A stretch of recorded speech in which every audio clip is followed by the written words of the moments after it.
So we have started recording, so you can go ahead and get started. Thank you. Well, good afternoon, everyone. The time is 6 o'clock. Today is October 28th, 2020, and I would like to call this meeting of the Housing Advisory Commission to order. In the interest of public health and safety, and pursuant to the Governor's Executive Order N2920, members of the Housing Advisory Commission and staff are participating in this meeting by teleconference. In accordance with the executive order, the public may view this meeting online, but not in conference room B111, B112 at 276 4th Avenue, Building C, Chula Vista, California. The city launched a virtual commenting portal, e-comment, that allows residents to comment and participate in the meeting from their own homes. You can find the link to e-comment at www.chulavistaca.gov/virtual meetings. Your comments must be received before I call for the close of the commenting period in order to be considered. After the commenting period is closed, I will announce a brief pause to allow the commissioners time to read any comments that have been received. If you have difficulty or need assistance with e-comment during the meeting, please email Claudia Ramos at cramos@chulavistaca.gov, and Development Service Department staff will assist you. Will the secretary please call the roll? Sure. Commissioner Bustamante? I don't think she is in. Commissioner Cabral? Commissioner Cabral is present. Okay. Commissioner Hoyos? I know she's here. Are you present, Carolina?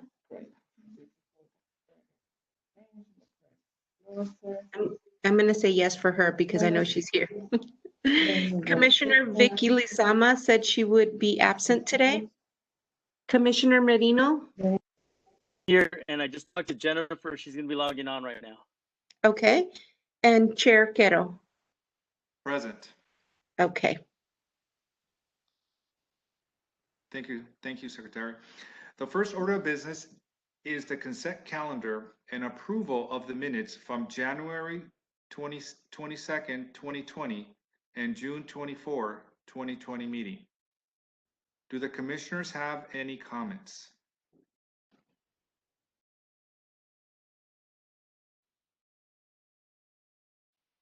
Is there a motion to approve the minutes? Motion to approve. Is there a second? This is Commissioner Cabral. I will second.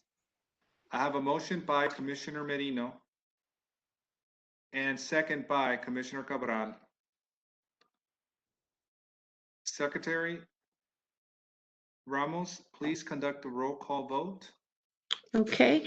And we have Commissioner Cabral who voted yes. Commissioner Hoyos, do you approve the minutes?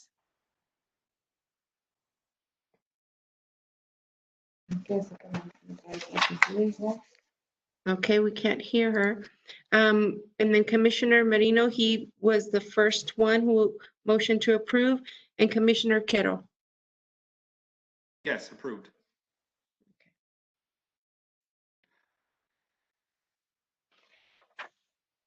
So the minutes for both January 22nd, 2020 and June 24th, 2020 have passed.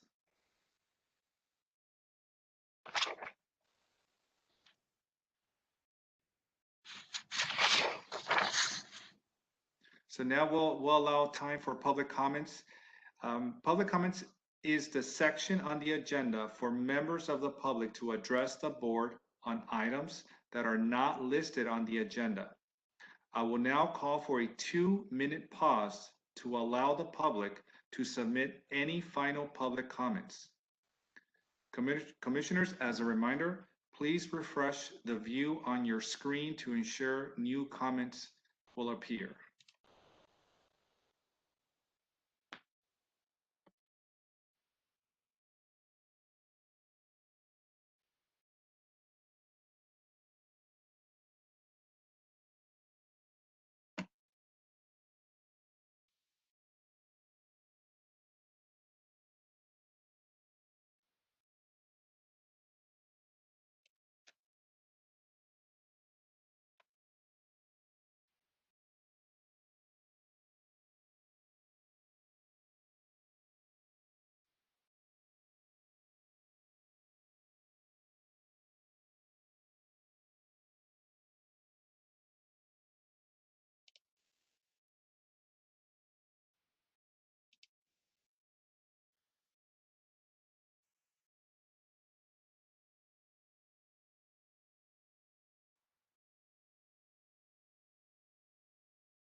Okay, I did not receive any comments via email.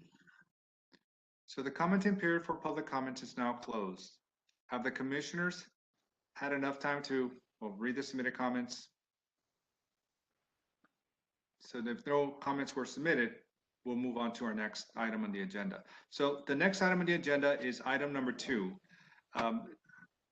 Sergio, Yes, this is James. Hey, so Jennifer's having some trouble getting on. She says she can only come in as an attendee. I don't know if somebody can help her out with that. Okay, let me see if I can move her over to be in the screen. Okay, she is on. Okay, she should be on as a panelist now. Can you hear Great. us, Jennifer? Thank you. thank you, Secretary Ramos.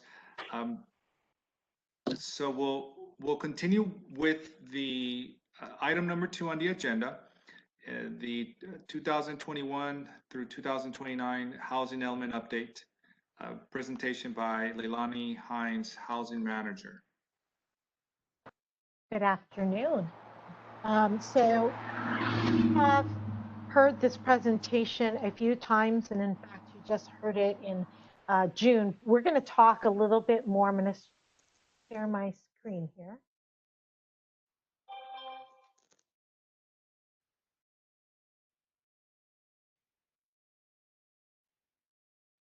One moment while I get this up and running. Oh, shoot. You do not want to hear the actual narrations.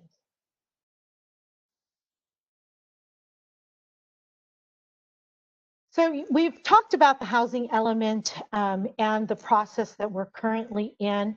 We really wanted to, again, note that really at this point in time, now more than ever, this issue of having the safe and healthy place to stay at home and to stay within that environment means more than anything nowadays, given the public health crisis that we're in. So the security of home is really important.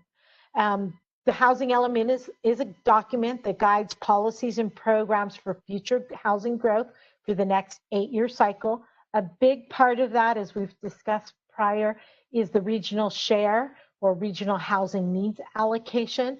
Chula Vista has a huge amount of numbers. That's the new construction numbers that we're anticipated to have to meet growth in the next 8 years.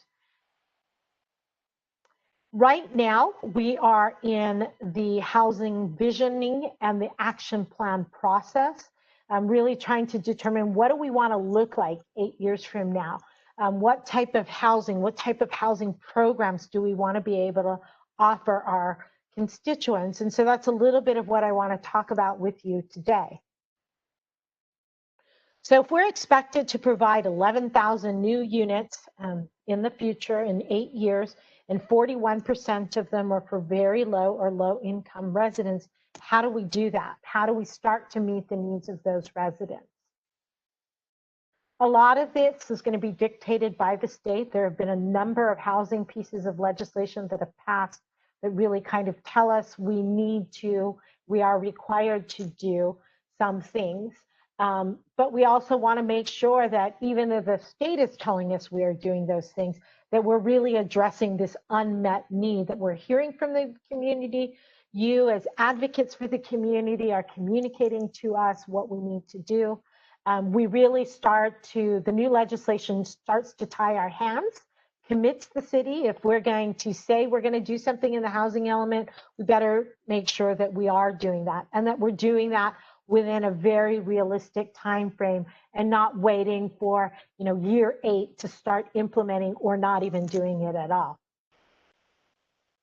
So what we presented to you back in June is we know that there's a 40% increase in population out to 2050. We are an extremely diverse community. We have residents at the $100,000 level. We have residents that are living below the poverty line. Our income, our size of our households, we're larger in household size when you compare us to the region. We are ethnically diverse with predominantly a Hispanic population at about 61%. We know that we have significant housing needs in terms of affordable rental housing. We see many of our residents paying more than 50% of their income towards housing. And unfortunately, a lot of those issues reside on the west side of town. And then we know that our folks are telling us, even though I might be lower income, that one day I'd really like to own a home and be a part of this community and lay down roots here. So we heard that loud and clear through the sharing of information our residents provided us. So again, this talks about the whole east-west divide. I think we're all very familiar with newer product being developed out east. The west side is our age of our housing stock is a little bit older, and it really is where the majority of our low-income population live. And that might just be because the housing is a little bit cheaper. It's a little bit older. It wasn't just built in 2017 or 2019. And over again, what we have resoundingly heard is there is just not enough affordable rental housing in Chula Vista and probably in all areas of California. So what we've outlined and what we're still starting to talk about are our goals, really that we're still promoting housing that helps to create livable and sustainable neighborhoods. So talking about rehab programs, talking about conservation efforts and just energy saving efforts and just being a more sustainable community. The second goal, really not much has changed here, and particularly because of the RHNA number and the 11,000 new units that we as a jurisdiction have to do everything from the carrot to the stick approach of really facilitating construction in Chula Vista that meets those diverse needs that we talked about, from the income levels, the ownership levels, that it incorporates alternative types of housing and maybe not just the traditional single family home. And then because the affordable housing issue is such a big issue, because we have a significant number of lower income families living here in Chula Vista, we feel that it's really important actually not just to actually pull out affordable housing as its own goal, that we really need to strive to provide that affordable housing for, you know, the majority of our residents. And then the fourth goal is more related to education and outreach, treating people to fair housing issues, getting information out, educating our public, making them aware of all the different programs that we have to offer. So those are some of the goals. In terms of the specific policies and programs that we're looking at, these are a few of the goals that we're looking at. Many of them are carryover goals from our previous program, talking about rehabilitation, looking at the accessibility of housing for those with disabilities, along the conservation and sustainability route, enforcing code enforcement and ensuring that health and safety standards are being met by our housing, and particularly on the west side of town. And that we are also aligning ourselves with the state and what their strategies are for sustainable communities. The city of Chula Vista actually has a climate action plan. And so a lot of our policies are going to be aligned with the climate action plan. And then moving on to goal 2, there's a little bit of carrot and stick here. Under the state law, we really do have to start annually monitoring, and not even annually, probably more project by project. As residential construction comes in, we need to monitor it and see how is it affecting our RENA number.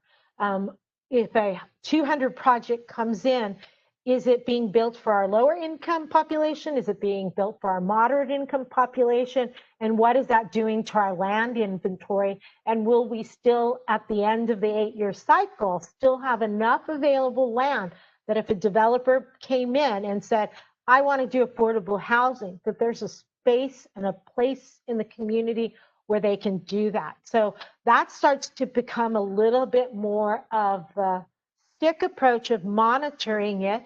And then the next process might be to look at and ensure that developers are building to the maximum that they can build. So a developer may come in and say, hey, I know I can do 100 units on this property, but I really like the single family product and I'd like to do maybe 50 units on that property. And really, so our stick would be that, no, that product is really something that should be a higher density, maybe affordable. So trying to take more of that stick approach. Then really looking at us as an organization, are we really set up? Do we have processes in place that allow developers to move quickly through our system, to understand our system, to not hit barrier after barrier? So we're going to look to identifying and implementing improvements where we have the ability to do that, and where we can make things simpler, we'll make them simpler.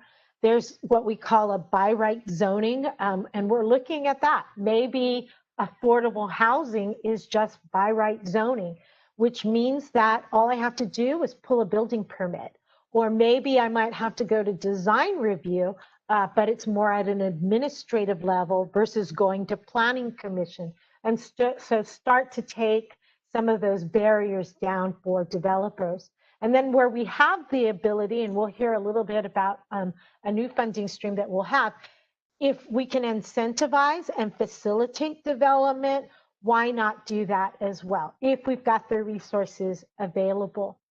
And then that 41% that we talked about that are lower income, sometimes that population group is really, they have special needs. They might be single parents, they might be disabled persons, they might be our senior citizens, they might be veterans, and they might be homeless or near homeless population.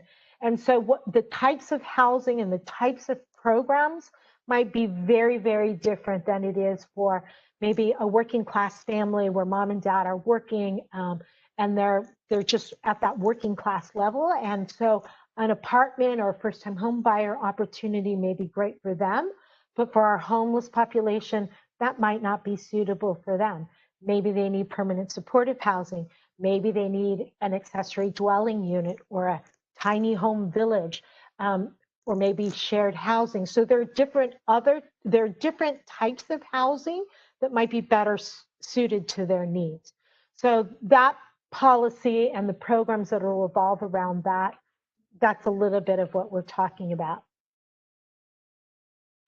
And then on goal 3, which is really specific to affordable housing, some of the bigger programs that we're going to have there is we are going to have to preserve existing low-income housing, not just the big A affordable that's deed restricted, but anything within the community that's already affordable or low cost, and there's low-income people living there. There's a new state law that requires us to do replacement housing for those units to avoid displacing people from a community when new housing comes in, and to ensure that those people still have a place to live within the community. So we're going to talk a lot about how do we try to meet the current existing state law related to replacement housing. And if you look at our map, and I apologize, I don't have it here, almost all of the west side, probably 70% of the west side, are lower income census tracts. So we'll be talking a lot about replacement housing. If an apartment comes down and a new one's coming up, that we've got to make sure that those units are replaced. We will also talk about home ownership programs, our rental program. We will be reviewing our inclusionary housing program. We don't know what it'll look like, but the 5% at low, 5% moderate, not likely to get us very far towards 4,000 new low-income units in the future. So we're going to be taking a hard look at that as well. There's new law related to publicly owned land. So if the city owns a piece of property, if the school district owns a piece of property, there's a requirement there to offer that for the availability of building affordable housing. So that's something that we're going to have to comply with. We'll have a program in there, but it's more a compliance with state law. We are a bond issuer currently. We will continue to offer that assistance. We continue to offer financial assistance to any of our developers who need it, and particularly when they're getting down to the lower affordability levels, or where we're talking 50% AMI or area median income, or our near homeless population at 30% of the area median income. So really trying to incentivize affordable housing to be built. It does take quite a bit, and Jose's going to talk to you in the next agenda item about leveraging and how much it costs to build affordable housing. So, you know, we know that the developers out there probably need some sort of assistance or incentive to do this. Density bonus will be reviewed. That's a state law that provides for incentives, whether it's a bonus in the number of units you can build, or other regulatory incentives like parking, open space, et cetera, to build affordable housing. We are seeing that there are more and more developers that are looking to that, private market rate developers. So that's been a great tool for us, and we will continue to implement that program and bring it up to what the current state law talks about. So those are some of the programs that we're talking about under Goal 3. Under Goal 4, it really is about trying to make our information more easily accessible and being inclusive in our discussion on housing needs, resources, and ideas. So we will be undergoing, for example, a whole reboot of our website. The website now more than ever in the current public health environment that we're in, that's about the only way you can find information or reach city staff at this point in time is by looking at our website to find the information because our doors are closed to the public. So we are taking a serious look at our website to try to make it much more easily accessible and easy to navigate, to putting all of our information up there on the website so that it's accessible. People know what they're walking into and what's available. And then again, the inclusiveness. Again, you've seen through the news, right? So much of the social discussion and the socioeconomic issues that have always really been there and now have been elevated in a way. And without inviting the public to meet and discuss with us, without including them in the equation, there's absolutely no way that we can start to bridge these divides that we might have and to be more inclusive in our community. So really starting to take, when we come up, for example, with our inclusionary housing program and we want to change that, we've got to invite the community and stakeholders into that dialogue, not just developers, but the community who might benefit from it, into that discussion to help us to form what that public policy is. Because public policy is only good if it really truly benefits those that it's intended to benefit. So that's the gist of, I think, the direction that we are headed in the housing element. We are hoping to get a draft out really, it's soon, in the next week or so. We are already putting out the environmental review documentation. Once that review cycle has been completed, we will be coming back to both, again, in a joint meeting with the Planning Commission and the Housing Advisory Commission.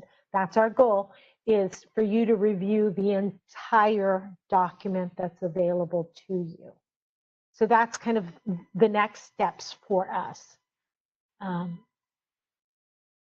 with the goal of trying to get this to the state and reviewed by April 15th. And so that concludes my presentation. We are open to having a discussion on this item of where you think we could do better, new programs that we haven't thought about, that you've maybe thought about. And we're open to just hearing your thoughts and your feedback. Thank you, Leilani, for the presentation. And this is a question to our secretary. Do we go to the public comments, or can the commissioners discuss? Yeah, you can go to discussion, and then afterwards we can do a 2-minute pause for the public. Fantastic, great, thank you. So at this time, we'll open it up, commissioners, to ask any clarifying questions, anything that they want to provide.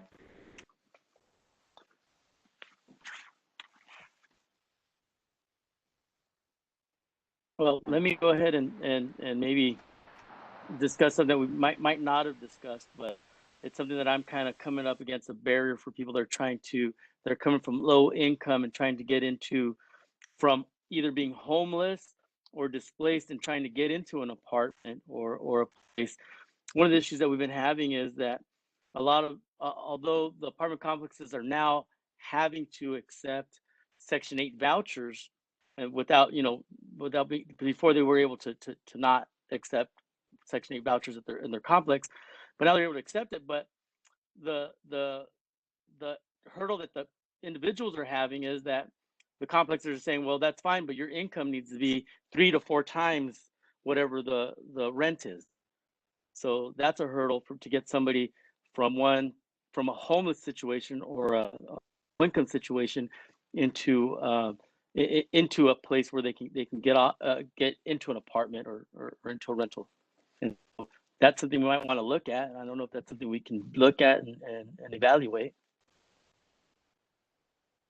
Absolutely. I mean, all of those types of comments, and Jane, specifically for you, because you represent and advocate for so many within this population we're trying to serve.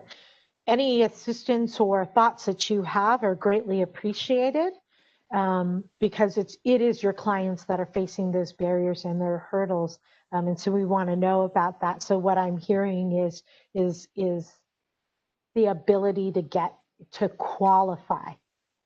Correct. Yeah, because if they're saying you have to be able to show that you have 3 to 4 times the income, and what's an average apartment run right now? We know they're not inexpensive, and somebody that's in that low income bracket, sometimes they need to be making enough where they're no longer in that low income bracket, so they won't qualify. Absolutely. Because if you take a $2,000 rent a month, what's 3 to 4 times that? $6,000. Yep. Not Yeah. a lot of our near homeless population, or not a lot of folks, honestly, that are considered low income are at that level. That's not.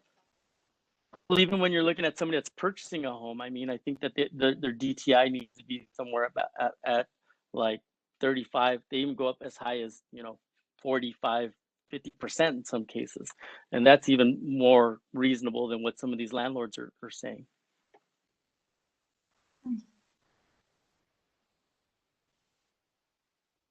Thank you, Mr. Commissioner Moreno. So I guess my thing is that's something we can look into.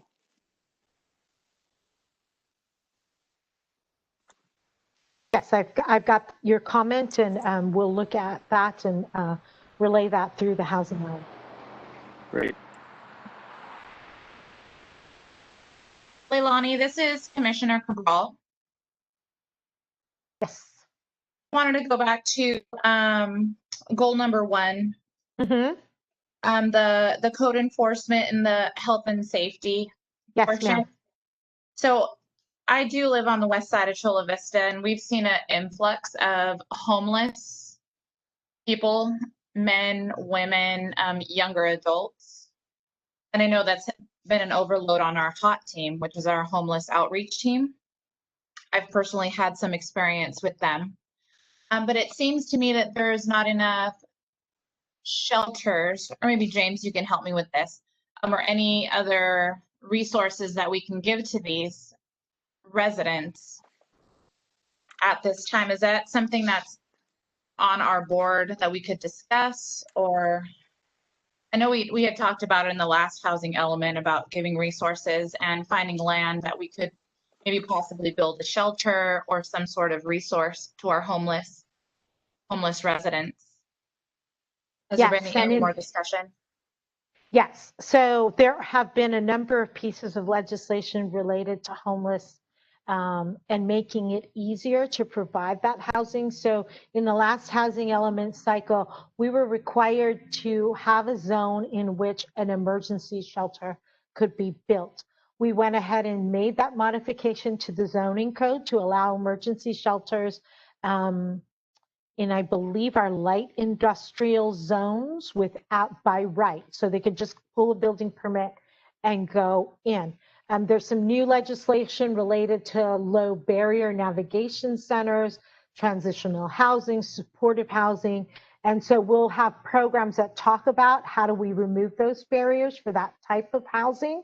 But not only from a regulatory standpoint, but what we are also seeing is the dollars are starting to flow in that direction. And so we're seeing a lot more resources from the state and the federal related to homelessness. And so we're starting to look at that. And Angelica Davis will be giving you a little bit of an update under our staff comments as to what we're doing now. But yes, absolutely, that will be part of the housing element. Whether there are programs to work with existing nonprofits, working with the regional task force and some of their programs. You'll hear a little bit about the permanent PHLA, permanent housing local allocation. I can't recall what that acronym stands for. Jose will give a little bit of a debrief on that funding source and the availability. But just for your information, all of the dollars our redevelopment dollars that we have remaining, we are trying to focus that on the lowest income level that we can. Part of that is, again, a legal issue in that we are statutorily obligated at this point in time to really focus on the 30% AMI.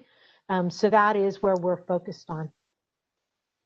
Okay, so then at this time, we haven't broken ground on any emergency shelters or suitable housing. Not currently, but I don't want to steal Angelica's thunder. She's going to update you a little bit. We have made headway in that we have Alpha Project. We have a very active and engaged hot team. And we understand that there's only so much outreach you can do without them having a place to lay their head at night. So we are actively looking at that. And again, Angelica Davis will be providing you an update on that. Perfect. Thank you. Thank you, Commissioner Cabral. Hi, this is, can you guys hear me? This is can you hear me? Yes, can people hear me? I can barely hear you, Jennifer. Oh, okay, so,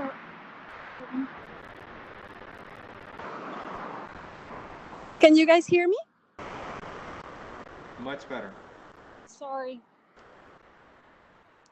I will get back to, I'll get back to you guys. I'm gonna mute myself because I'm just making it worse.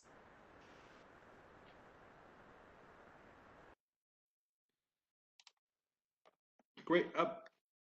Leilani, great presentation. Thank you for the update. I just have just a quick clarifying question with regards to developers. And do developers still have the option to buy out the affordability requirement for units in a large community?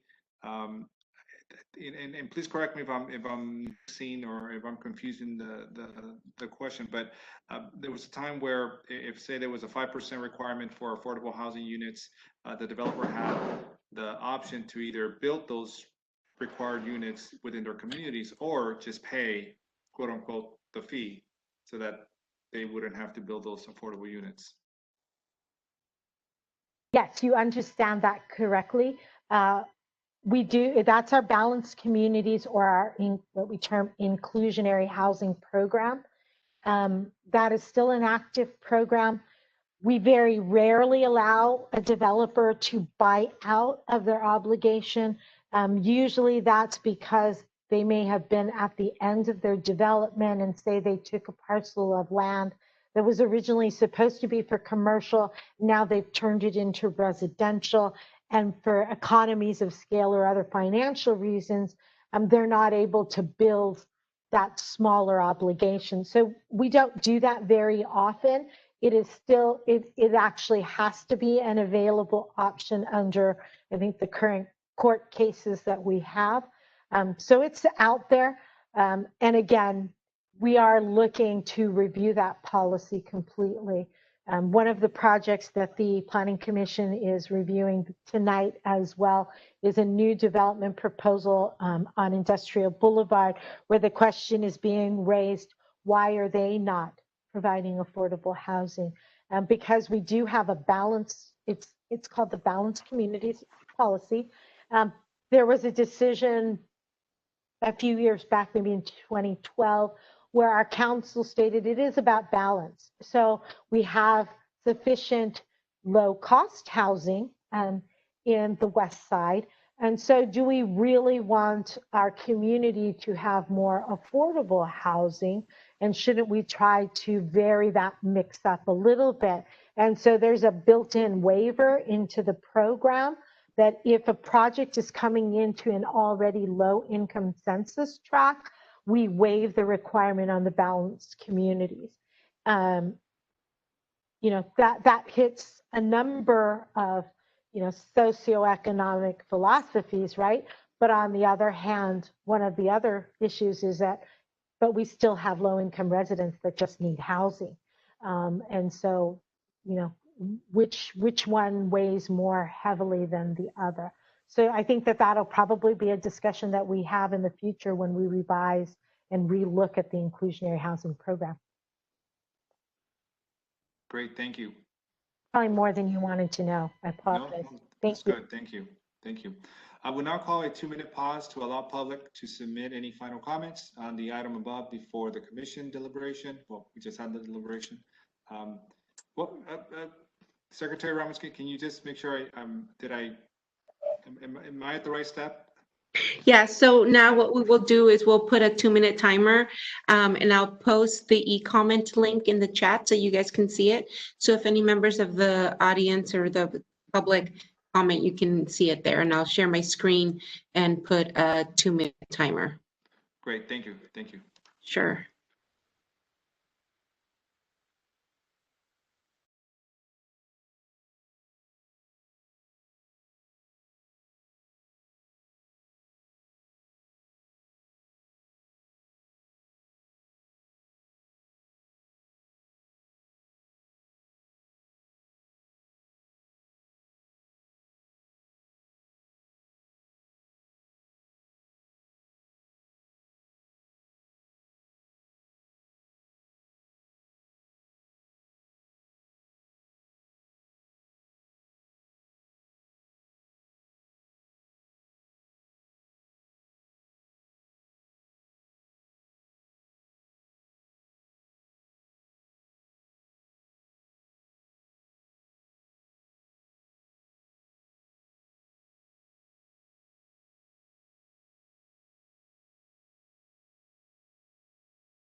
So the commenting period for this item is now closed. I didn't see any comments on the commenting section, so we'll move right along to item number 3.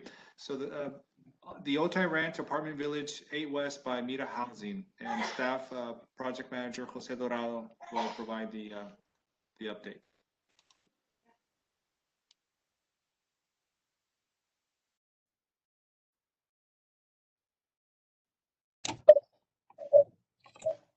Okay, good evening, commissioners. I'm Jose Dorado, Senior Management Analyst with the City of Chula Vista. And I'm going to give a brief presentation on Oratory Ranch Apartments at Village 8 West. So the master developer of Otay Ranch Village 8 West has an obligation to provide affordable housing units, 5% low income, 5% moderate. So this project will satisfy most of the low income requirements, and they will be left with a little moderate obligation after this project is built. So it's located in Otay Ranch Village 8 West.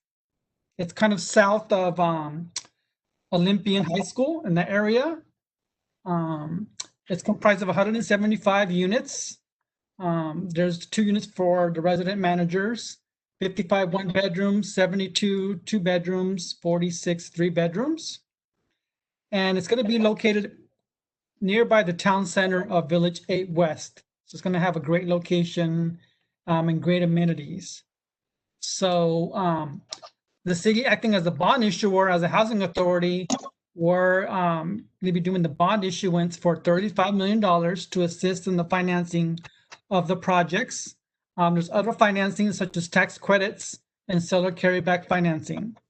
Meta Housing is a new developer to Chula Vista. Usually in East Chula Vista, the developer that most master developers use is Chelsea Investment Co. So this is the first time we're seeing a new developer come to our region, and they have a great reputation doing projects in Orange County. So we're happy to see there's a new developer coming in with a different concept. And as you can see from the next slide, there's a locator map. Kind of shows where the location of Otay Ranch Village 8 West is located. So it's kind of undeveloped land right now. They are doing some grading to provide access to the site for the development. We expect construction to start maybe in a few months after the approvals. It'll probably be about a 2-year process. So we're probably looking at 2022 when the project is fully constructed and residents start moving in. If anybody has any additional questions, that concludes my presentation. Thank you, Jose. Jose, this is Commissioner Cabral. We have a price range as to where those 1, 2, and 3 bedrooms would start from? Yes, so 1 bedroom, it's going to start about 1,083. That's the 50% AMI level. And then a 2 bedroom will be about 1,300, and then a 3 bedroom about 1,500. And then at the 60% low income level, the 1 bedroom will be 1,299. 2 bedroom is about 1,560, and a 3 bedroom is 1,802. And that's based on rents right now of April 2020. Those rent levels can change when the project is placed in service. Okay. And so expected in another 2 years, will they be providing a waiting list, or how would those? So with our last project, last several projects, we're moving to a lottery now. So we give people an opportunity to put their name on the interest list if they provide basic documentation. They're entered into the interest list that converts to the eligible people that can participate in the lottery. And then from the lottery, then that's how people are selected. So that's pretty much selected at random. We do have a policy that some people get preference on the waiting list if they're displaced. So if they're displaced because of city action, they will get priority on the waiting list. Or if their affordable housing covenants are ending in the project they live in now, they would get a priority on the list. Okay, thank you. Mm-hmm.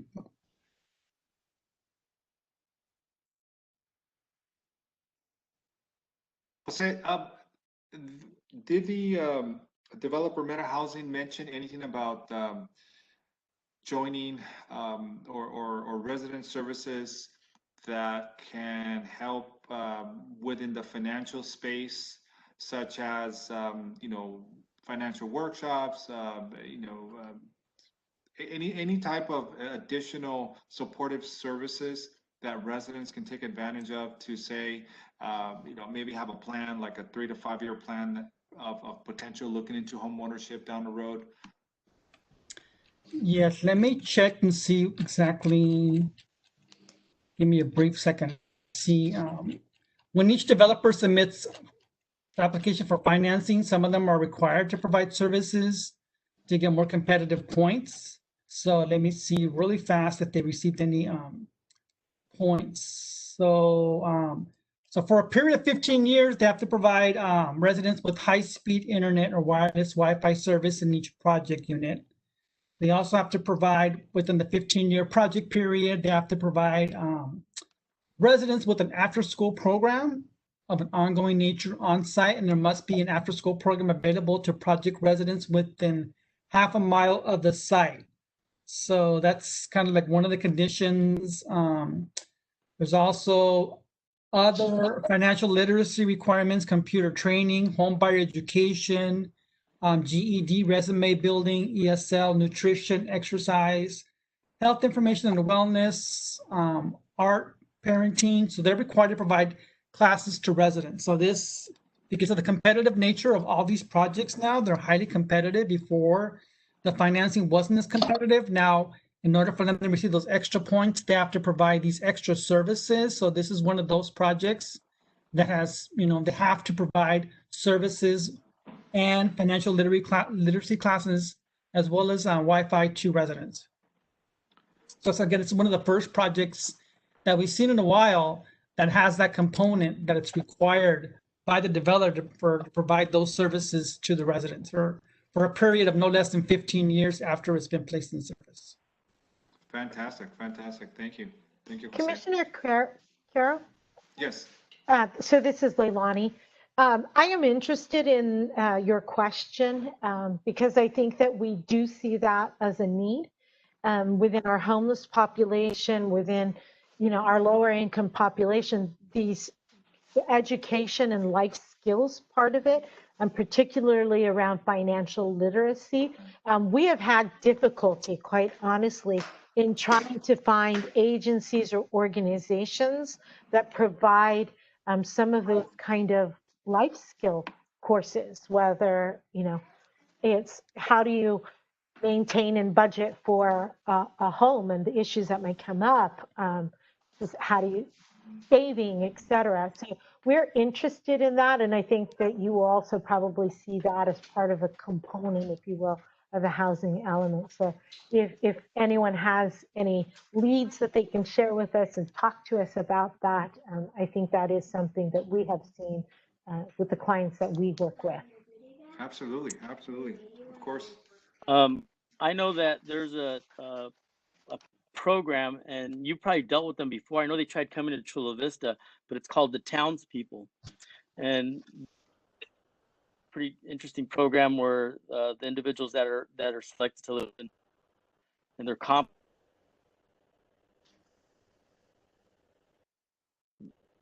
program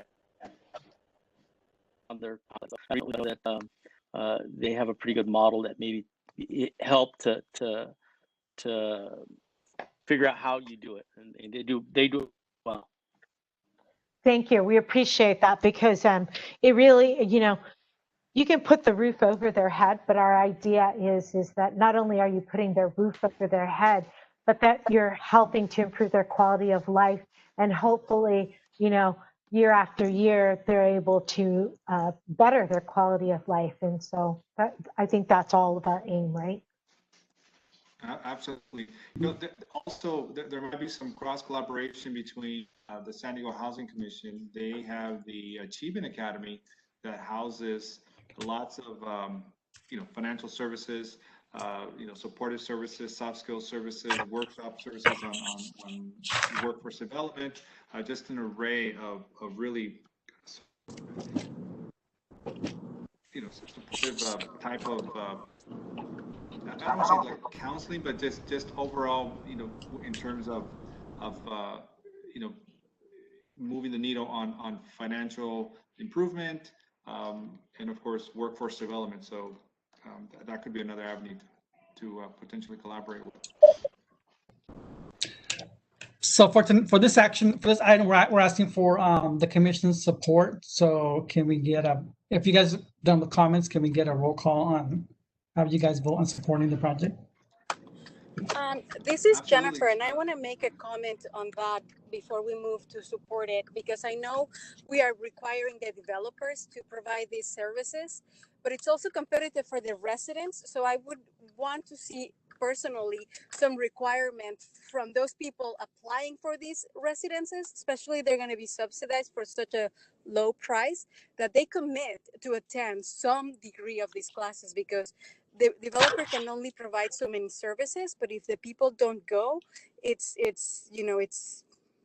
goes to waste. And I know from the efforts that I have tried in the community to get people to attend classes that will better themselves, like budgeting or life insurance or Covered California, they don't go. They just don't go. And so that's fine for the general population, but when we're offering these prime opportunities to rent a beautiful home brand new at very low prices, and we're requiring the developer to provide these services, I think we should have an element where the residents also have to meet them halfway. That's it. Okay, thank you. Jose, this is Commissioner Cabral. Mhm. What is the penalty to the developers if they don't meet these requirements? So they get monitored by the city as well as the tax credit allocation committee. So the penalty for them is they could lose their tax credits, which is what they need to keep the project financed. So during the 15-year initial period, they're under the microscope. So there's somebody going out there every year, making sure that they're providing these services to the residents. And like Jennifer said, how are the participation rates? So they're looking at all that on an annual basis to make sure that clients are getting these services, and that they're, hopefully getting people to participate. If not, then, it'll be in their letter recommending how to increase participation by providing, incentives, or maybe they provide gift cards or other kind of mechanisms in order to get people to attend these classes. Okay. Maybe an annual you. certificate for each one of those classes that's being offered that they would need to obtain as part of their agreement to be there. Well, I mean, some of the rules that we have for our program are limited by the funding source. So the city of Chula Vista doesn't have any funding in the project. It's simply an inclusionary housing project. So because the city is not participating financially, we're not providing any financial assistance like we have in other projects. We're limited on what we can demand of the developer. The only thing that we can make sure is that they're complying with the resolution that I just mentioned and the services that are required. We can make sure those services are being offered, and then we can make sure that they're outreaching to the residents to making sure they participate in the services. But any kind of formal mandate, because the city doesn't have any funding in the project, we're limited as what we can require. Because we don't have any skin in the game. I mean, all we're doing is the bond issuance, and that money comes from the state. So Jose, this is Commissioner Cabral again. So with what you just said, so there's no funding from Chula Vista. How is it going to be a lottery for just our Chula Vista residents, or will that outreach everyone in San Diego County? So the way our lottery procedures work, it's we do give a preference or priority to people live or work in Chula Vista. That's in accordance with fair housing laws. So you can't just say solely only Chula Vista residents can apply. It has to be live or work. And even then, we have to do our efforts to outreach to the general community, because we can't just, kind of segregate people. So it has to have, within fair housing laws, we have to do the best to outreach to the most people that we can. And then when we go from lottery, before we go to the lottery, we make sure our list is solid, that the people that are on the lottery list that are going to be, not the lottery list, but the pre-lottery, that the names are going to go in as part of the lottery, it's a healthy list. It represents the community. And also, it's people that live and work in the city of Chula Vista. If we see improprieties, we don't have enough, certain populations are not part of the mix, then we have to do additional outreach. Okay. So we're getting enough disabled people trying to apply for the project that have those disabled unit with those amenities, then we have to do additional outreach. So okay, I don't know if you covered this, but how soon will they start taking interest, have an interest list for the lottery? Probably soon after City Council approves these actions. So we're going to City Council on November 3rd. So once that gets approved, and then we have to close on the financing. So we have till November 18th to close on the financing, unless extended. But we are confident that maybe in January is when we will start having information on our website and requiring the developer to start taking names for the interest list. Because once City Council takes action on this item, it's going to hit the news, and then people are going to be calling and wanting to get the name on the interest list. So we'll work with the developer on creating a mechanism for people to apply, either web-based, or they can call by sending an email to an inbox with their information, and then we can add them to the interest list. Would there be an option for people who do not have access to internet? Would they be able to walk in an application or send it by US mail? Yes, we have to be able to use all mechanisms. If people don't have access to the internet, they should be able to fill out a little postcard and send that into the developer, or we could do it over the phone. Okay, thank you. Great. So if any further questions from the commissioners? If no further questions, we can move to vote on this item. Secretary Ramos, do you help on the vote, or do we just openly? Yes, I can definitely help with the vote. Give me 1 second. Okay, so Commissioner Bustamante, how do you vote? I vote in favor. Does that mean So that yay? yay? I vote yay. Okay, Commissioner Cabral? In favor. Okay, Commissioner Hoyos?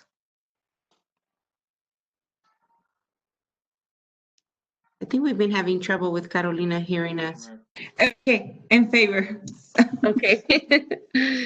And Commissioner Marino? I'm in favor. Okay, and Chair Kettle? Sorry, favor. I'm sorry, I didn't hear you. Yes, A. Okay, perfect. So that is 5 votes for yes. Fantastic. So I will now call for a 2-minute pause to allow the public to submit any final comments on this item before we move on to our next. Okay.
Great.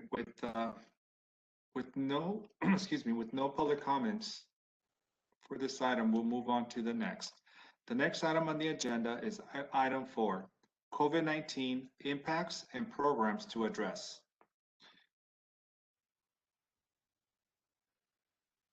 Okay, is that me? Can you guys hear me okay? Here today is Angelica Davis and Jose Dorado. Yes, thank you.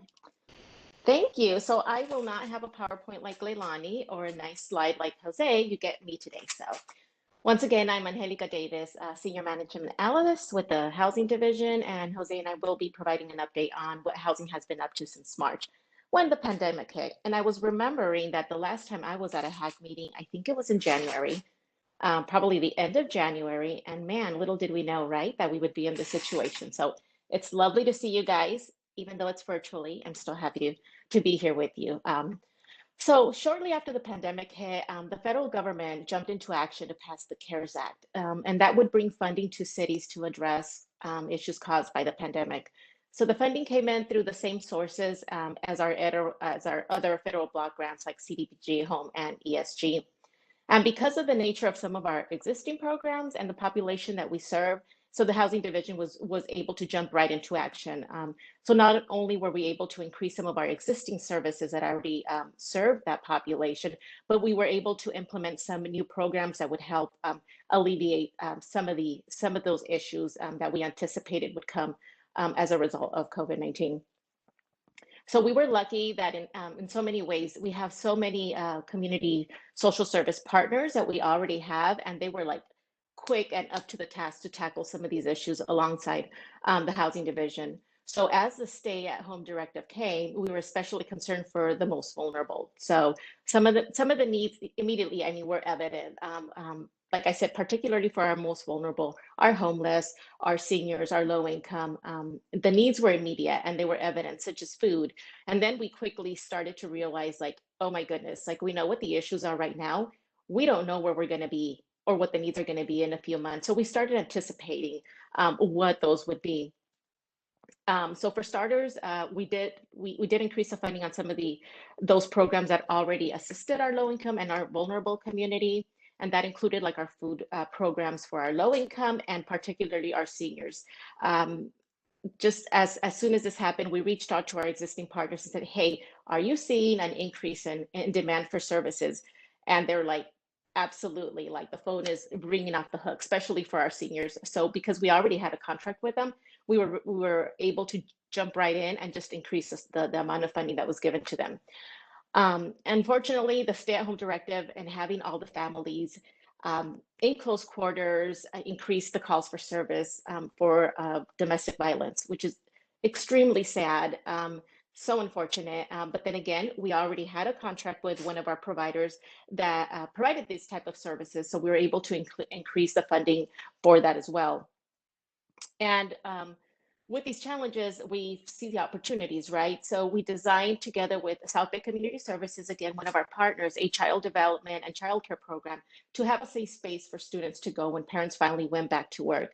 Not only did we do this with South Bay Community Services at 2 sites and serving students from actually since childcare up until high school in 2 different locations, our own recreation department was able to mirror that same program at different rec centers. So that has been great for our families as well. And speaking of work, so we seized the opportunity, like I said, to not only increase funding to existing programs, but to create new opportunities. And Jose worked really closely with the Workforce Partnership on this to create a Tech to Hire program. So people that found themselves out of work could now look to new opportunities to maybe find a technical an opportunity to find other jobs, increase their income. So that was a really good opportunity that we took advantage of. So another new program that we offered was testing. Like I said, some of our more traditional programs we weren't able to offer because of distance requirements. So one of the programs is the mobile medical unit, and that provides medical services at different schools for the Chula Vista Elementary School District. Well, because students weren't attending school, we were able to change the scope of that and address the need, which was testing. So beginning next week, we will be, instead of providing medical services, traditional medical services, we'll be able to go out and test at 5 different school sites on the west side. So we're really excited to launch that. So that's a quick overview on the services. So on the homeless side, I think I'm up in another item under a staff update. So I think I'm going to save all of the homeless updates till then, unless you want me to do it now. Otherwise, Jose, who has been our leader in the tenant-based rental assistance program, he can provide you a quick update of what he's been doing. We allocated CARES money as well as our traditional grant money. So Jose, if you want to jump in and let them know what you've been doing.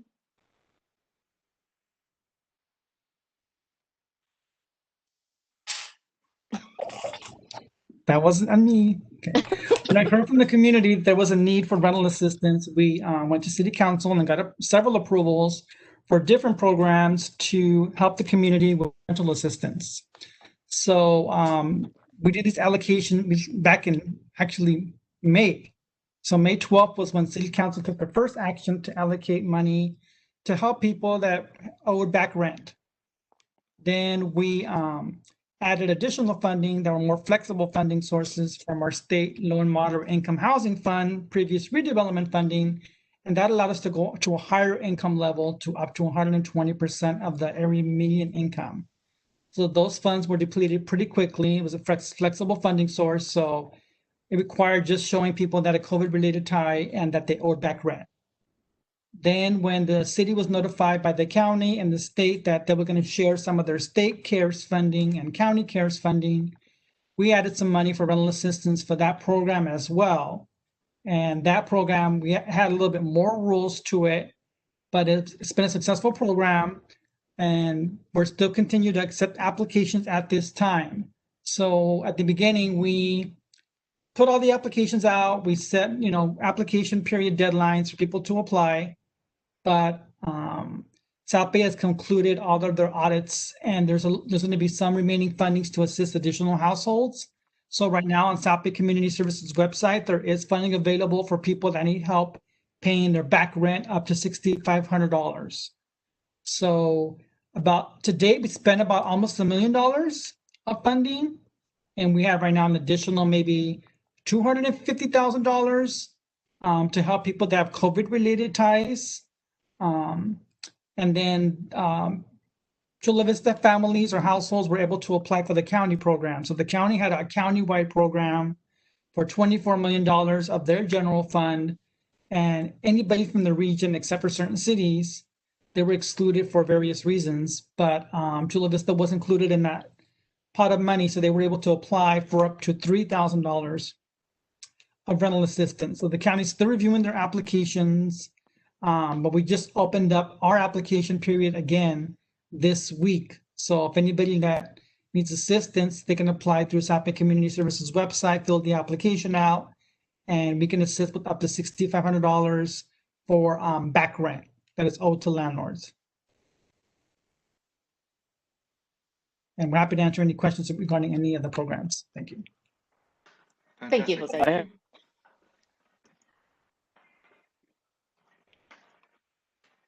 You talk a lot about the renters, but what kind of their mortgages? So on the mortgages, there are programs available. They could work with their lenders. So they're covered under the eviction moratorium as well at the federal level and the state level. So they could work with their lenders to get an extension on a forbearance where they don't make any payments for, it was supposed to be for 6 months, but I believe there's an extension to that period as well. So as you may know, housing prices have gone up dramatically in the last few months. So people do have equity. Right now, we're not proposing to do any kind of mortgage assistance program, but if the city council, approaches us to come up with the mortgage assistance program, because I know other cities have been tasked with doing the research, like El Cajon, Santee, they've been tasked with coming up with a mortgage assistance program. They're going to model it after Keep Your Home California. So with Keep Your Home California, it was a loan program. If people got a loan and then they had a forgiveness term. So after 7 years, I believe, or after 5 years, the loan was forgiven if they remained in the home. So we're not at that level at that time to be discussing mortgage assistance. It's a good idea, but we would be considering it if we get approached, be considering it as a loan because people have substantial equity in their home versus a renter has no equity or doesn't have an ability to refinance like a homeowner would. Well, let's think about this for a second. If they are affected by COVID and they're not able to work and they're receiving less income, they're not going to be able to refinance, so they're going to be in a position, especially with the forbearance, that might not be forgivable. It's going to have to be paid back in a certain amount of time. We're going to be looking at people that are going to be displaced here. We don't know when this is all going to happen, but we're looking at foreclosures again. I mean, is that something that we need to start looking at right now if we're going to be proactive? Yeah. So like I said, it's a case-by-case situation, but if people have substantial equity in their home, because if prices have gone up, 15, 20% during pre-COVID to now, it's just a situation that we haven't checked. We're not aware of those situations. Nobody's contacted the city that I'm aware of asking for mortgage assistance because they are working with their current lenders. So we're not hearing that. And as a housing division, we're not hearing from people that they're needing mortgage assistance. We're hearing more from people that need rental assistance. Right, but what I think that I'm trying to say is that pretty sure there's going to be coming along the line, especially if it's a forbearance. And some companies I heard that they're not even working with individuals. Yeah, so They're not mandated to, so they're not helping those families. And then some are saying, yeah, we'll do it, but we're going to go ahead and we're going to expect that to be with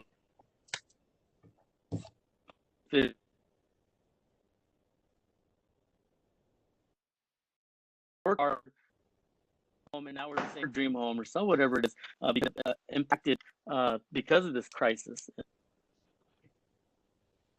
I might be the only one, but we are seeing some foreclosures that are going to be happening. Sure, people can sell it and they can cash out, and hopefully that'll be okay. But I'm just thinking about those individuals that have tried to do everything. They can't refinance and they're stuck. Their lender's not working with them and they're having a difficult time.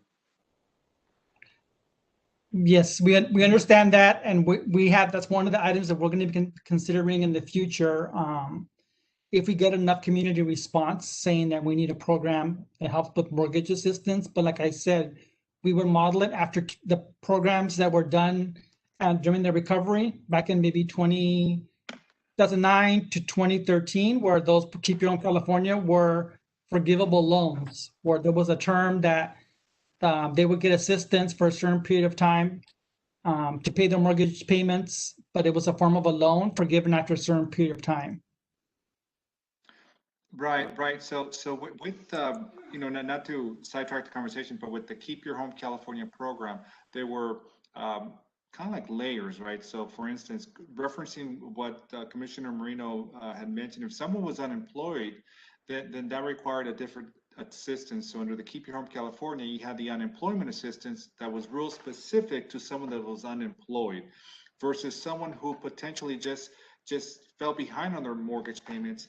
They can continue making the mortgage payments. They simply needed help catching up. Then the Keep Your Home California had the mortgage reinstatement program, which was another bucket. So definitely, glad Jose you brought this point up, and if it does move forward for interaction with the with the council, we'd love to provide a little bit more information at that time. But it's great that it's being even considered to be modeled under the Keep Your Home California, because you definitely have a good blueprint of the programs that were available.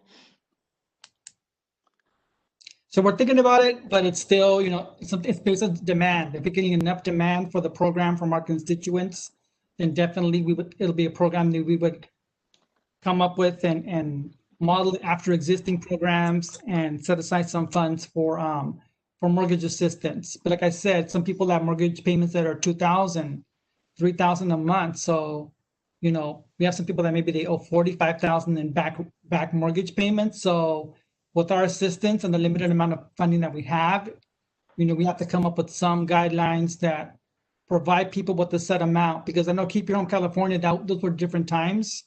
Those were based on lawsuits and settlements that, the state received through going after banks. So we're in a little bit different times now. So the only funding that we have available is the HUD funding that we get from federal government, or if there's going to be another round of stimulus funds, we don't know. They said after the elections, there may be another round of stimulus funds. So we're hoping that maybe those funds will earmark funding for mortgage assistance. Yeah, I'm just worried about us falling behind or acting at a time where you said now the need is there, and I like to make sure that, or I'd like to think that we'd be more proactive, because we should have learned a lot of lessons from the last time we had a crisis, and a lot of people ended up very injured because government didn't act proactively. Yeah, so under the current funding, no funding came directly to local governments. So if you have a population of under 500,000 people, no direct CARES Act money came to Chula Vista.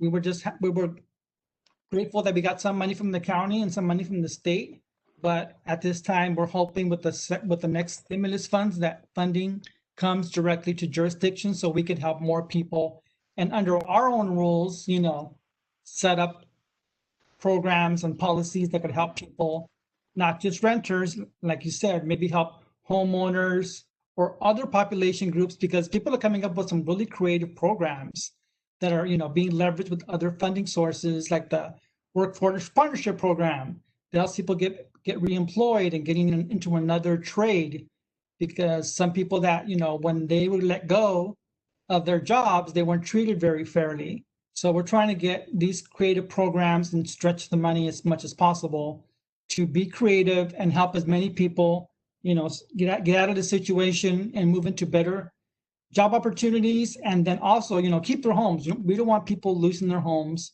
especially if they live in affordable housing or they're subsidized by the city already to buy their first home. We want to protect them from being foreclosed on or losing their home, because a lot of people worked really hard to come up with that down payment to buy their first home. So we don't want people losing their home because of one situation that happened in a point in time. And there could be potentially money coming down the road.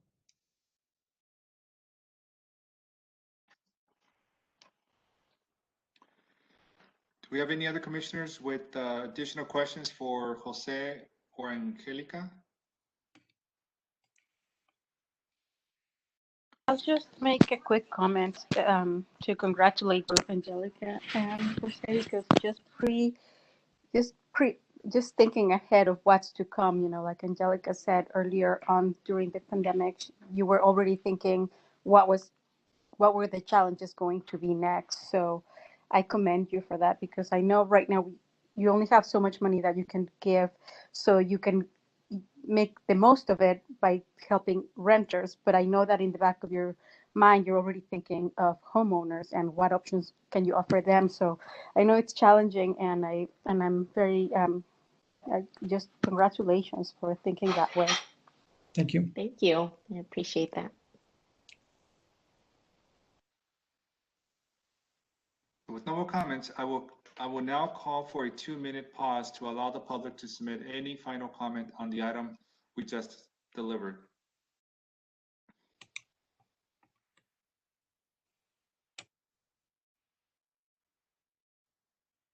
And commissioners, as a reminder, please refresh the view on your screen to ensure new comments appear.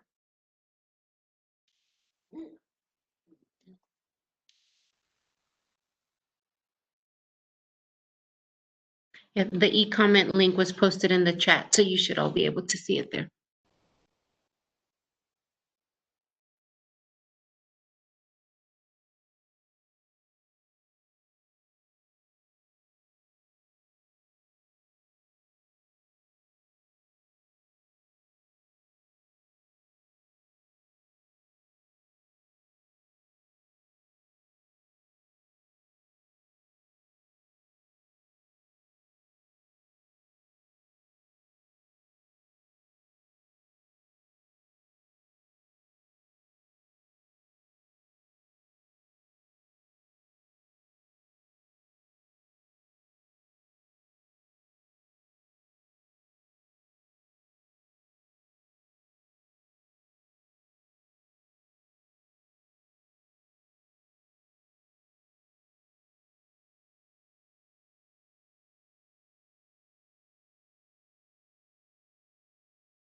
So the commenting period for this item is now closed. With no public comments, we can move on to other business. Item number 6, staff comments. Okay, so we're going to present on a couple of affordable housing projects that are pipeline. So the first one is Anita Street. It's being developed by Wakeland Housing. It's 96 affordable housing units. They're permanent supportive housing units. They have received money from the city, so the site's already been acquired. They're in the process of demoing the existing units that are on the site. The challenges they have right now is trying to get the financing to finish to start the project. So right now it's very competitive to apply for funding. So they did receive No Place Like Home funding from the County of San Diego. So that covers some of the services for the residents, but we're still trying to get financing for the construction. So they've already submitted like 2 funding rounds for tax credits and bonds and funding from the state of California. So they're going to keep trying to get financing for this project in order to start it and complete it. So that's the update that we have in Anita. They've applied for at least 2 to 3 funding rounds, and there's other projects that are more competitive. So they're analyzing their application strategies to see how they can get more points to be successful in receiving those precious housing dollars. On the second project, Millennia CIC, so maybe a couple of years ago, maybe like 3 years ago, there was a not groundbreaking, but grand opening of Millennia, Duet and Volta in East Chula Vista. Some of the commissioners did attend that grand opening.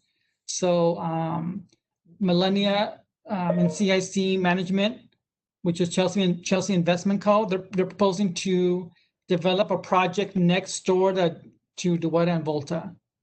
Again, they have their challenges getting financing as well. It's a very competitive environment right now. Maybe a few years ago, it wasn't as competitive, but right now it's very competitive to even get tax credit bond financing. So the bond financing previously wasn't competitive, and now with this last funding round, it's competitive. So everybody has to either provide more services or have additional resources to buy down rents in order to be even in a competitive range. So they are working with the school district. So the Chula Vista, I believe it was Chula Vista Elementary School District approved a bond. So the voters approved bonds for providing housing for teachers. So they're going to try to work with the school district on that site to see if that's even feasible to use some of those bond funds to create housing for the lower income or middle income folks that work for the school district. Then on density bonus projects, so density bonus now is a new way of people to finance projects. So they can either create more units or they can get more density by providing a certain number of affordable housing units. So the city currently has 5 projects in the pipeline. So it's not that many units. It's about 5% of the total project. So it's units here and there, but it still helps our affordable housing residents that need that type of housing. And usually those projects are high quality projects with a lot of amenities. So they're mainly on the west side. So we have a couple along 3rd and K, on K Street, the former Marquez auto body store or shop. 3rd and E, there's 2 projects there at the corner of 3rd and E that are going to be senior housing. And then we have Bonita Glen, that's in Bonita Glen East Street, kind of by the 805. So that's a project that's, they're signing their agreements and they're going to start construction very soon. But in the city of San Diego, they're also seeing a lot of developers using density bonus as a mechanism, to get incentives or concessions that they want to build their housing. And in exchange, they're providing affordable housing for our residents. And the next update is on Rolling Hills Gardens. So we have a senior housing project in Rolling Hills that was part of their inclusionary housing obligation. So it's about 116 units, 55 and over, and their covenants are going to be expiring sometime in 2022. So residents have already been made aware of those expiring covenants. They've been provided with the affordable rental listing of Chula Vista, and they will also get priority on any waiting lists for any of our Chula Vista projects if they wish to move. But the rents here are fair market rents. So fair market rents tend to be a little bit higher than the traditional low-income rents. So we don't see that many seniors leaving the project. We'll probably see a handful. Those that are on Section 8 are not impacted because the Section 8 limit will cover the difference. So we just hear from the developer that a lot of residents, based on their survey, are going to want to remain in place. And those that don't have the means or to stay in place, then we will give them resources. And that's, I'll leave Angelica to answer B on the homeless outreach, but I'll give you an update on C, which is the PHLA funding. That funding is a 3-year funding project, actually 5 years. So it's a $75 fee that we pay on recording documents at the county recorder's office. So that's going to be over 5 years. We get about $1 million. And like Lonnie mentioned earlier, that's going to be for permanent supportive housing, for creating ADUs, and then a homeless project that Angelica will get into shortly. So I'm going to pass off to Angelica to discuss item B under staff comments. Thank you, Jose. Wow, that is a lot to take in. So hi again. So I talked about the CARES funding for our social service programs, but a big portion of the CARES spending was actually spent on specific homeless related services and programs. So although this is an update on homeless outreach, so more has been happening in the homeless arena since the pandemic hit. So housing has been working closely with the homeless outreach team, which includes our PD, Alpha Project, and other social service providers like McAllister, South Bay Community Services. And this occurred particularly since last March, when the city applied and received a grant to address homelessness in our region. And that was with the Regional Task Force on the Homeless. And we did that in partnership with the City of National City. So while outreach has been our main focus, we've had a big goal in mind, which is a shelter. As we know, there is no homeless shelter in the South Bay. And I'm really happy to report that we were presented with a very unique opportunity. So as homeless in San Diego were being transferred from the sprung structures into the convention center, which I think you guys are familiar with, if not, we can talk about it. We essentially inherited one of the large sprung structures that was no longer in use. And in case you aren't familiar with what a sprung structure is, I like to call it a large tent on steroids. So it's in our possession now, and I'm smiling because I'm super excited. It's in our possession now, and we're currently doing our due diligence to make sure that we have the right site and the right operator to help us along with it. So with challenges come opportunities, right? It's super exciting. So we as staff, we know the need, our community knows our need, our council agrees, and we have the full support at all levels to move forward with the shelter in our city, which is a very unique situation to be in. So we're moving full steam ahead to really get us in a place to successfully run a shelter here in the city. Hopefully the next time that we meet, we'll have a permanent site, an operator, and more success stories to share. I am confident of that. So one of the homeless programs that we funded, aside from some of the expenses that we earmarked for the operation of the site, we funded a beautification program, which I'm really proud of, and it's in partnership with the McAllister Institute and with the Alpha Project. So what the program does is it puts homeless individuals back to work and on a path to recovery and hopefully to stable housing, while cleaning our community and making our city more beautiful. We recently did an outreach event down at the Otay River Valley Park, as well as the jungle. And the amount of trash and encampments was just amazing. And to have Alpha Project come along and be able to help us with that. And not just the encampments in the River Valley, but also in our streets. I'm sure you guys have noticed the increase in panhandling and a lot of the trash and debris and on our off-ramps. That's the kind of the trash that we will be able to clean up. And then with McAllister coming in and beautifying our parks, painting our gazebos, things like that. So it's a win-win situation, both for the community and for our homeless individuals that we're really trying to help out. Aside from the beautification program, we also funded a hotel motel voucher program, which aims to help and bridge homeless persons that are ready to transition into more permanent housing, whether that's a recovery program or through our rental assistance program that Jose mentioned and talked about earlier. That's another program that we funded. So both of these programs, alongside our homeless outreach team, which really had to change the approach a little bit due to COVID, hasn't stopped them from really getting people off the streets. Like, yeah, we did have to change our ways, be a little more careful, but they kept going, and I'm really happy to share that we have gotten a number of people off the streets. So I'm really confident, and having the shelter in our city is going to increase that, and we'll be able to help so many more people. So in case you can't see, I'm super excited about that. I'd be happy to answer any questions on the homeless services or the shelter.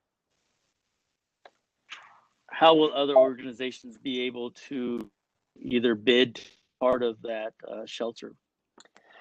That's a really good question, James. As a matter of fact, I spent my entire day working on the request for proposals. I would love to say that we would be releasing it on Friday, but it looks more like we'll be releasing it next Friday. So that will be available for people to submit proposals for the operator of the bridge shelter.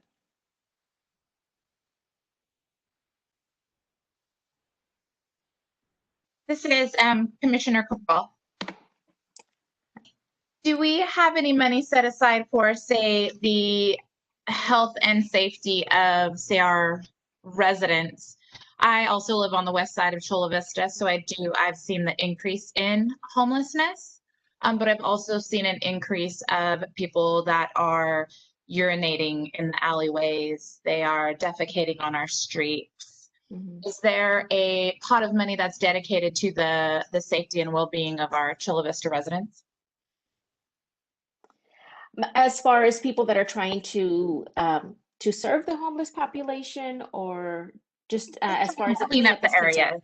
Yeah, absolutely. So we do have our recreation. So our park rangers actually do a lot of that cleanup alongside our PD and our partners Alpha Project. So that does fall on them, unfortunately, but there is money set aside for that.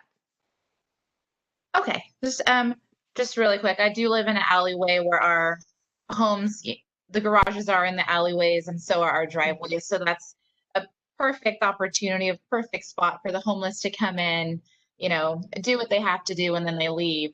And the aftermath is that we have toilet paper with, say, urine or feces that are rolling through the alleys, that are rolling through the streets. Mm-hmm. And I just wanted to see if there was any way that we could contact the Department of Health. Is there any grant money?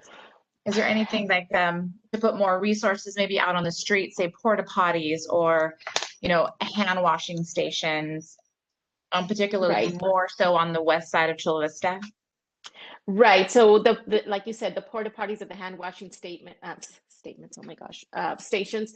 They were issued by the County of San Diego in certain areas, not everywhere. Leilani, I see your hand. You keep raising your hand. Did you want to jump in? Yeah, so I'm just going to say for any of our commissioners and any of the public that might be viewing it, we have a fabulous app called See-Click-Fix. Yeah. Utilize. I love that app. You probably have that app. There actually is, I think, one in the drop-down menu, homeless issues. We urge everyone, when you have issues, because I hear this sometimes, like, well, we don't want to bother the police about this issue, or we don't want to bother the park ranger about this issue.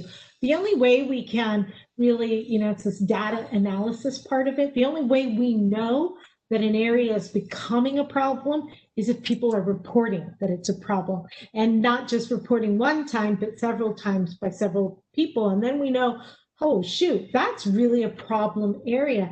And on those Wednesday, the Operation Pride that Park Ranger Sammy does, he has a list of places that they will go to and they will do cleanup. And it is particularly targeted towards those that are priorities that he's seeing on See-Click-Fix, or that they're receiving emails on. So it just goes with all things, right? You don't know it's a problem unless someone tells you it's a problem. So we urge people always, if there's an issue related to crime and safety, call police and let them know, so then we can start to document do the see, click, fix, so we can start to document. The alleyways are interesting in that some of these alleyways are actually public streets and right-of-ways, and there are certain responsibility. I don't know that they're all public right-of-ways, but this one might be. I don't know. And if that's the case, we do have a responsibility to maintain that in a certain way so that it is not causing environmental issues for the community as a whole.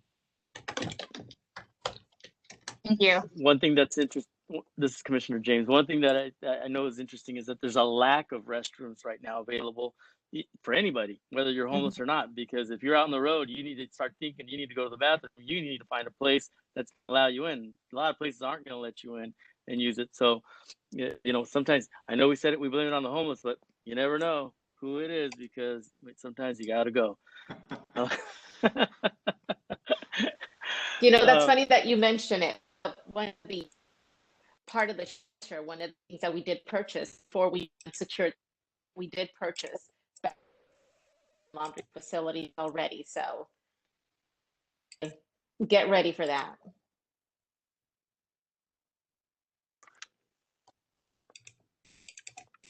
We are really gearing up towards the shelter. We are starting to purchase all the infrastructure that we need to have once we have secured a site and we can get that structure up. We're going to hit the ground running.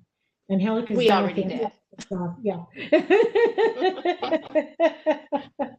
When we saw the semi trucks rolling in with a sprung structure, it happened.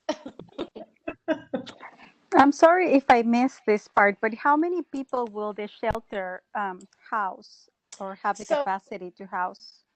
So initially when we talked about, because this has always been a goal, right, to get a shelter down here in the South Bay, the number 50 always sounded wonderful to me. And that's kind of the number that we threw around. So when we were talking about securing a structure or building something, we always thought about, 50 to 60 people. But because this opportunity came from the city of San Diego and they say, hey, do you want a sprung structure? There is no way I'm going to say no. This one actually has a capacity for 250 people. Right? Yeah. So it's awesome. That's really good. But because of COVID and because of the restrictions and social distancing, when we do set up the structure, we will set it up starting with between 50 and 60 beds. 250 is a little scary. This is Commissioner James. So I'm almost positive this is going to be put in West Chula Vista, right? And do you have sites that you're kind of already looking at? And have you been out to the site that they have downtown? Because if you see, it's kind of away and put in a corner. I'm very familiar with it, and I understand what the issues are with it, because there's quite a lot of issues that are going to come with that. One of them is you might even bring additional people from other parts of San Diego to the structure, and I'm an advocate. I'm just trying to point out what I've seen that's kind of scary, because guess what? I'm in the west side of Chula Vista too.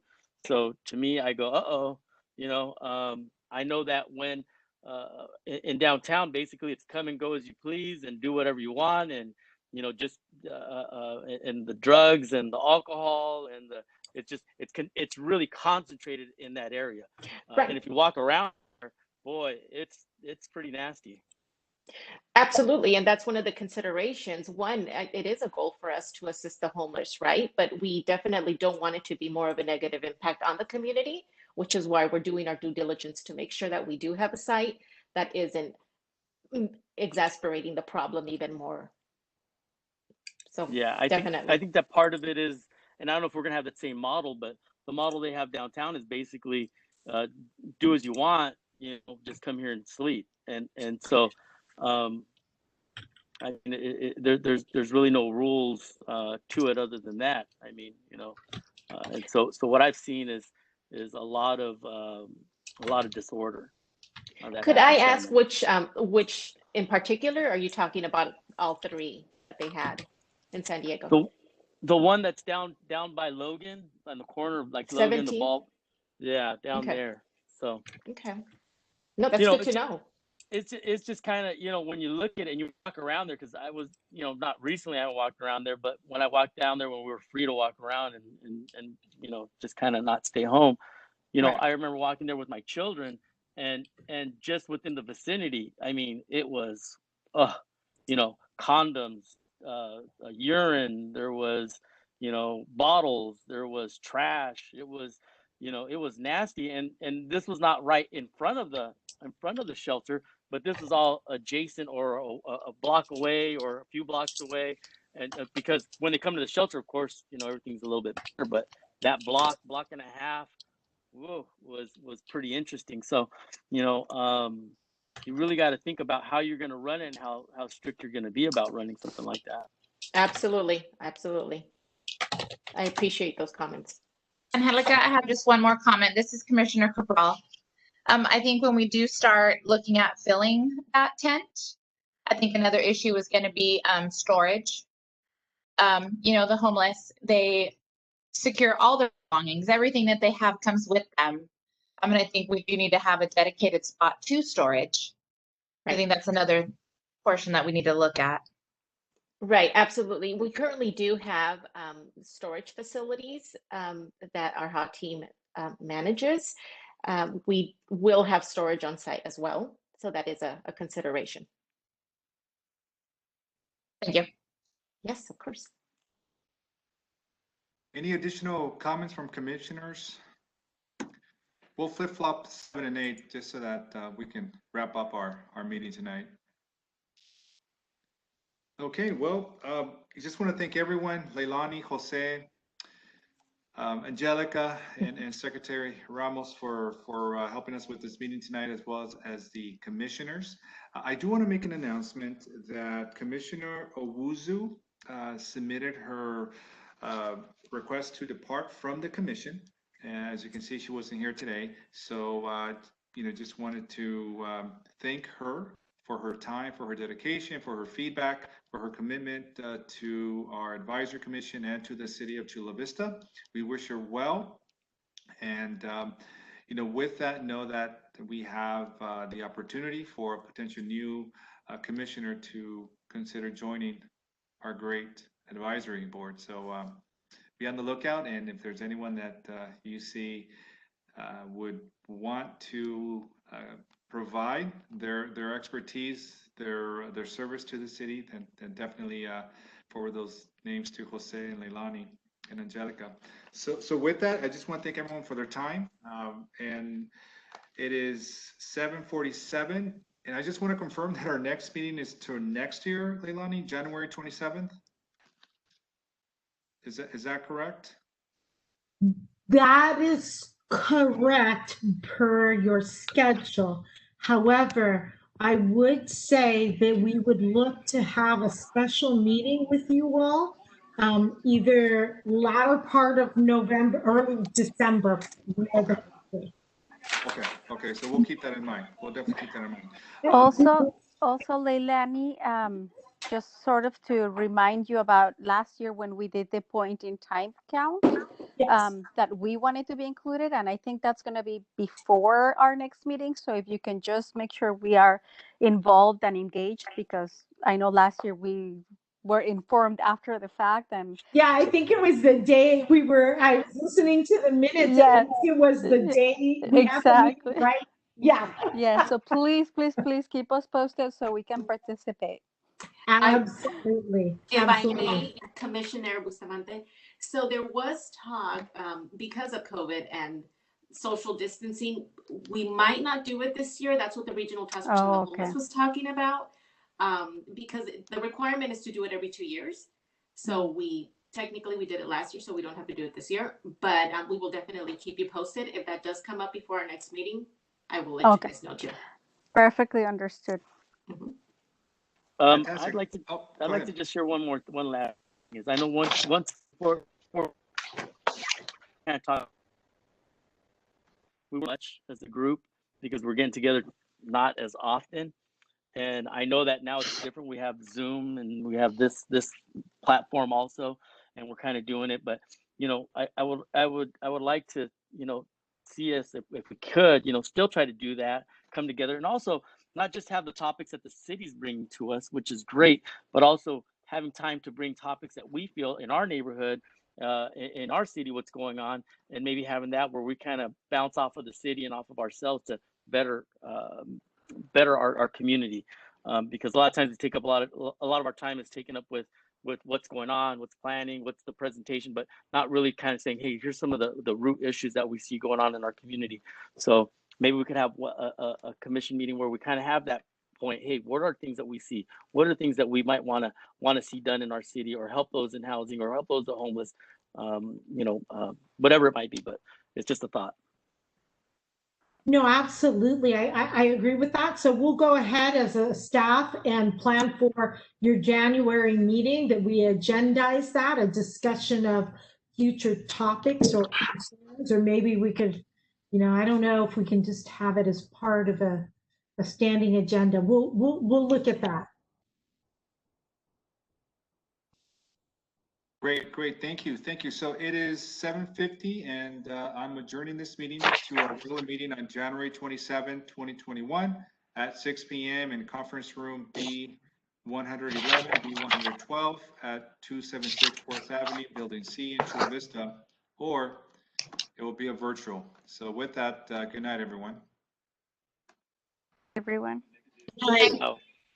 Thank you all for your participation. Thank you, Claudia, for your assistance, everyone. You're Good night. welcome. Bye. Good night. Good night.